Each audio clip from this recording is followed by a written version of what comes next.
তোমরা তো সকলে ম্যাগির ভিডিওটা দেখেই নিয়েছো। এবার করলাম চাউমিন। অনেকদিন ধরে রিয়া বলছিল একটু কিছু বানাতো।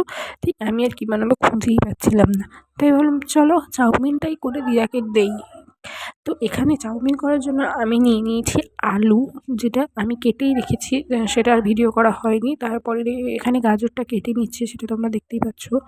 আর সঙ্গে কিন্তু আমি বিটও কেটে নিয়েছি। বিট যেহেতু খুব কম পরিমাণেই পেয়েছিলাম, তো বিট নিয়ে নিয়েছি।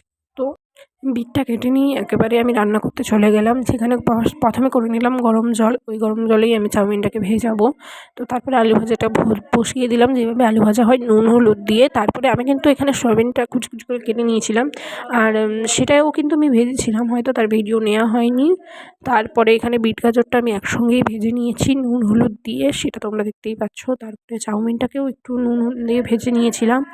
আর তারপরে যেমনভাবে ম্যাগি করেছিলাম ওই প্রসেসেই কিন্তু আমরা চাউমিন করা। প্রথমে একটু তেল দিয়ে তেলটা গরম হয়ে গেলে ম্যাগি মশলা, ওই ম্যাগি মশলার পরে ওখানে আমি সয়াবিন দিয়েছিলাম। সয়াবিনের পরে আলু এবং বিট গাজরটাও দিয়ে দিয়েছিলাম।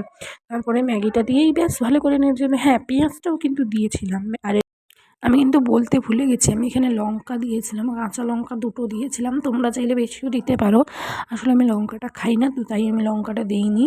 আর গুঁড়ো লঙ্কাও তোমরা চাইলে দিতে পারো, কিন্তু সেটা কিন্তু প্রথমেই ম্যাগি মশলার সঙ্গে দিয়ে ভালো করে মিক্সড করে নিও।